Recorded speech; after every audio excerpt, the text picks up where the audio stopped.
Oi pessoas, tudo beleza? Espero que vocês estejam bem. E agora então vamos começar o quarto bimestre, hein? Reta final.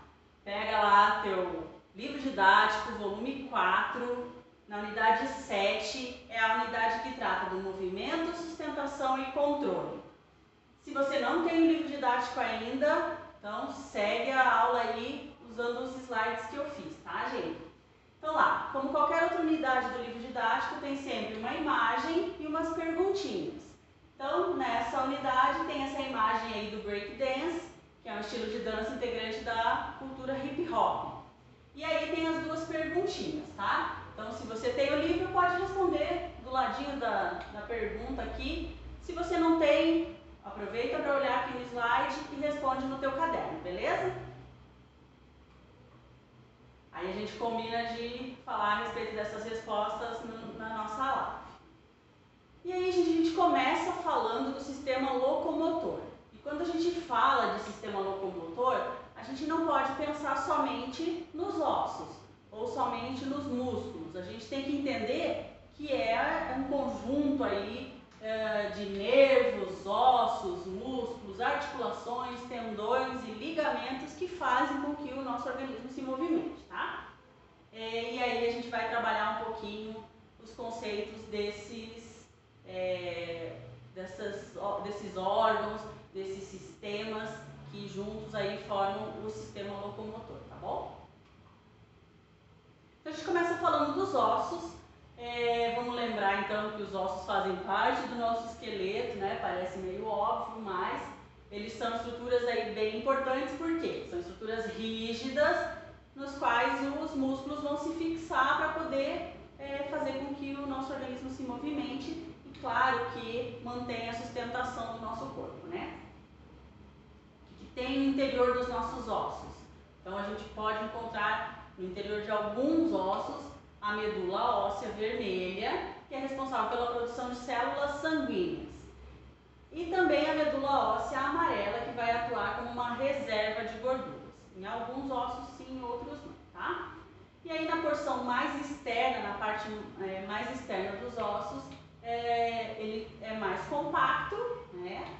E na parte interna ele é mais esponjoso, tá?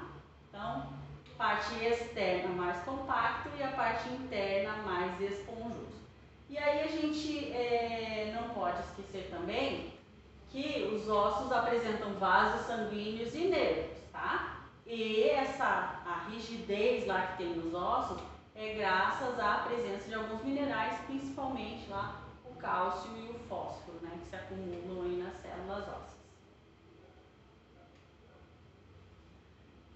Tem no livro didático de vocês essa parte que fala a respeito da medula óssea, tá? Então, quando a gente nasce, os nossos ossos contêm medula óssea vermelha. E daí, com o passar do tempo, parte dela é substituída pela medula óssea amarela, tá, gente?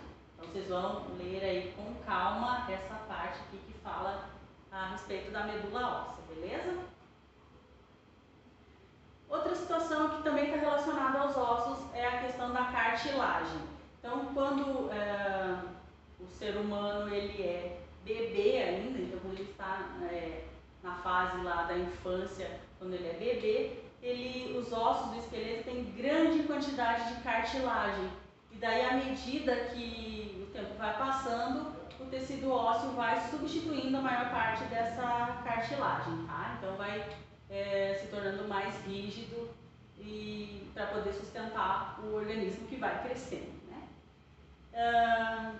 O que tem de importante aqui é que o crescimento normal e a manutenção da saúde dos ossos estão relacionados sempre a bons hábitos, né? Então vale lembrar aí realizar atividades físicas, alimentação balanceada, exposição à luz solar, que daí é bem importante que o nosso organismo ele sintetiza a vitamina D quando está exposto à luz solar, tá? Então, esses hábitos são muito importantes aí para o nosso organismo com relação ao foco aí nos ossos, tá, gente?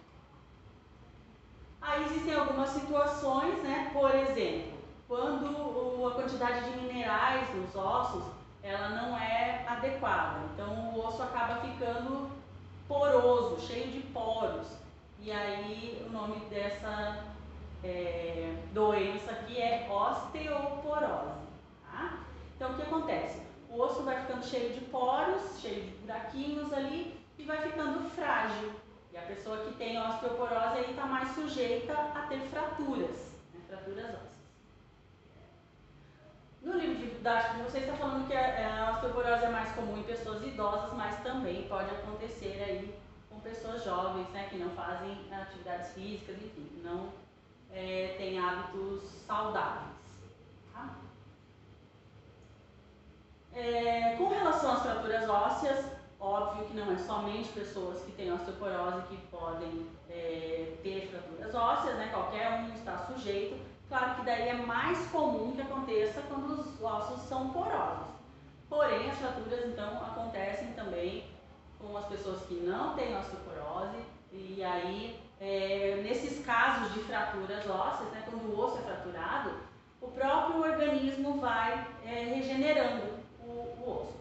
Em algumas situações, o que acontece é necessário aí, para que aconteça aí a cicatrização do osso, é necessário imobilizar essa região, pode ser aí um talas, né, ou com um gesso.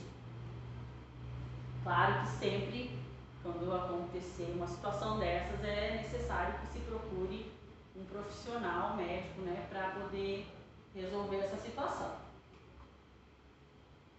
E aí vamos falar então especificamente do esqueleto. A gente falou de uma maneira geral aí dos ossos, mas vamos falar do esqueleto. Então, o esqueleto humano, ele é separado em duas partes aí, tá? A gente pode pensar que o nosso esqueleto, ele tem mais ou menos aí cerca de 206 ossos. E a gente separa o esqueleto em duas partes. Então, o esqueleto axial, que é a parte aqui do esqueleto que protege os órgãos vitais. Tá? E o esqueleto apendicular, que é essa região, por exemplo, das pernas, dos braços, tá? dos ombros. Então, é o esqueleto apendicular. Então, vamos retomar aqui com relação ao texto. Ó. No esqueleto humano, os ossos que protegem os órgãos vitais fazem parte do esqueleto axial. Então, é essa região aqui está mais alaranjada. E os demais ossos, como dos braços, pernas, cintura pélvica e cintura escapular, né, do ombro, são relacionados à movimentação do corpo, então constitui o esqueleto apendicular, beleza? Aí tem algumas curiosidades aqui com relação a homens e mulheres, tá? E aí vamos falar um pouquinho sobre os tipos de ossos, né? Então os ossos eles variam de acordo com a forma deles. Então, a gente tem, por exemplo, ossos que são longos, né, como o fêmur aqui, a tíbia, a fíbula, são ossos considerados longos. Por quê? Porque o comprimento é maior do que a largura. Tá? Ossos que são curtos, então, por exemplo, lá, ossos do tornozelo, do punho, então são ossos que são curtos. Ossos que são chatos, são achatados. Então, os ossos que são achatados, normalmente eles estão relacionados à proteção. Então, os ossos do crânio ali são ossos que são achatados. E os ossos que são irregulares, ou seja, não tem uma forma muito definida. Por exemplo, lá os ossos das vértebras, né? Os ossos da coluna vertebral. Então, as vértebras são ossos que são irregulares.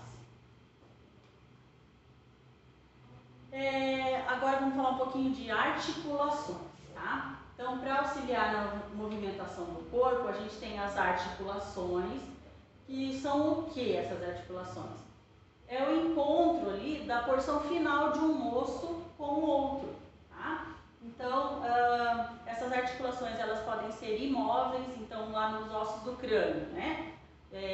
Um osso quando encontra o outro não se move ali, esse espaço ali entre os dois ossos, então elas são imóveis.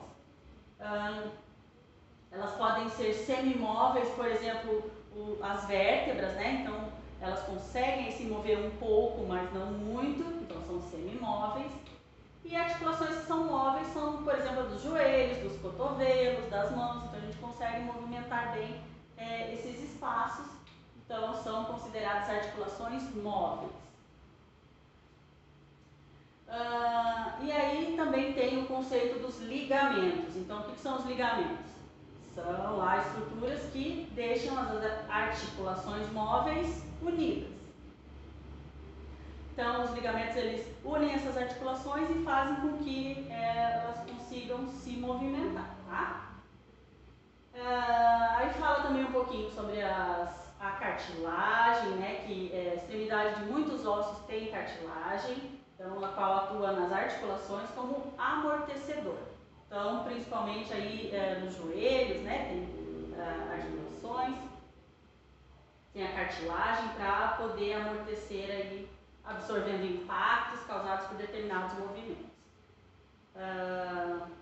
A coluna vertebral também tem, né? Então, vários locais aí do nosso organismo. Gente, nessa aula é só isso, ó. Show de bola, rapidinho, né? Tranquilo. Claro que não precisa ficar decorando os nomes dos ossos, mas a gente vai falando mais nas nossas lives.